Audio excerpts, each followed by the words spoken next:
कोई नाच रहा था, कोई गा रहा था, पार्टी में जश्न और उत्साह था। कोई अपना जन्मदिन मना रहा था। ठीक इस माहौल में आरिगना ने शुक्रवार की रात अपना 26वां जन्मदिन मना रहे थे। वे दक्षिणी इजराइल में एक डांस पार्टी में गए थे। उनको पता नहीं था कि उनका जश्न मातम में बदल जाएगा। हमास के हमले के बाद शुरू हुए एक नरसंहार के कारण उन्हें मौके से भागना पड़ा। उनके चारों तरफ मिसाइलें गिर रही थी।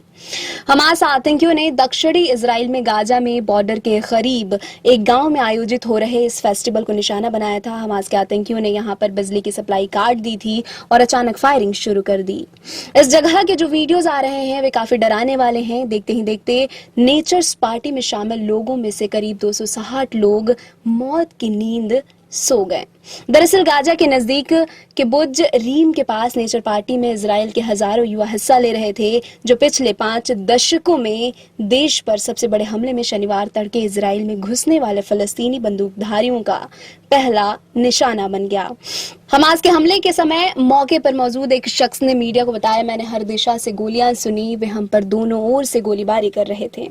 हर कोई भाग रहा था और नहीं जानता था क्या करना है। यह पूरी तरह से अराजकता थी। जैसे ही रॉकेट की आग चारों ओर फैली, पार्टी में शामिल घबराए हुए लोगों ने किसी भी तरह भागने की कोशिश की।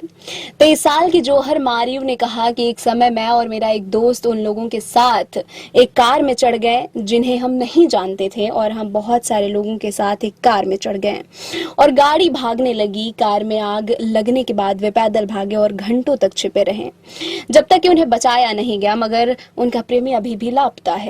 गाजा के करीब की जगहों पर हुए हमास के इस हमले में कम से कम 700 इजरायली मारे गए और दर्जनों लोगों का अपहरण कर लिया गया है। इससे उस देश को गहरा झटका लगा है जो लंबे समय से अपनी अत्यधिक कुशल सैन्य और सुरक्षा सेवाओं पर गर्व करता था। इजरायली मीडिया ने कहा कि अकेले नेचर पार्टी में आपातकालीन सेवाओं ने 260 शव इकट्ठा किए। इजराइल के पीएम बेंजामिन नेतन्याहू ने इस हमले पर अभूतपूर्व प्रतिक्रिया देने की कसम खाई है।